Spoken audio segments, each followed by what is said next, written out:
There was one thing that the president said, and that was his coming to the realization that we do need to reform Medicare. I wish that he would have said that before they start all the vicious attacks against my colleague Paul Ryan. But Medicare is going to go bankrupt in 13 years. However, when you talk about cutting payroll taxes, that's a means by which we ensure that Medicare will be sustained. So you can't talk out of both sides of your mouth. Clearly, we all want a healthy country. I mean, we wouldn't be here if we didn't want a healthy country. But the old deal, the devil's in the details. Who knows what he's really proposing here? And the president can't introduce legislation. It's going to have to come from a committee chairman somewhere. It's going to have to go through the committee process.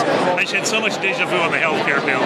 Okay, we got this big plan. We got to push it through. It's a hurry. It's hurry up. You don't have time to read it. Just sign on and get it done. People are hurting. I'm sorry. I'm not buying that. Right. Well, are there any? The buildup impressed me the most. What disappointed me the most was the fact that the buildup turned out to be more or less for nothing. There was a lot of hype surrounding it. He told us this is going to be the greatest thing since sliced bread. And then he came to us and gave us the same old ordinary message that he's been using ever since he took office. A message that has resulted in policy that has made matters worse. I think the president does a good job of presenting a prayer. I was looking for a plan, and one that you could actually sink your teeth into and really feel coming away from it, okay, we've got a strategy. We know how we're going to get there, and we know what the metrics are to get there.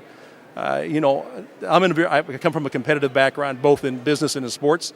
Pep talks are fine, but you better have a plan, and you better have a strategy. I didn't see that tonight. I saw, again, a president who's more comfortable running for office than he is running the country. But he has consistently held to the leftist position of government being the one to control and orchestrate job creation and productivity. And it's never, ever worked. The highway of history is littered with the wreckages of socialist governments that thought that they were the ones that should orchestrate and manage the markets and productivity.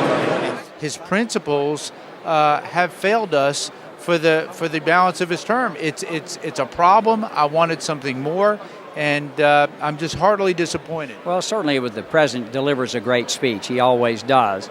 I think some of the things in there we would agree with. Many of the things we wouldn't. There are things we've heard before.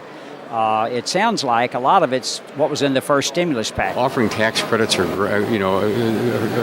certain cases a noble idea, but if people aren't hiring to begin with because of all the other policies that are coming out of Washington, they're not going to hire anybody or take a tax credit. It was talking points, it was campaign speech. Everything that he was referring to has already been done except for tax increases on the wealthy. Well, I want to be optimistic. I'm the type of person who always want to see the glass half full as opposed to half empty. But at the same time, I realize that, there's been a lot of promises made in the past. And, so that's why I say the proof has got to be in the pudding, and we've got to see the details.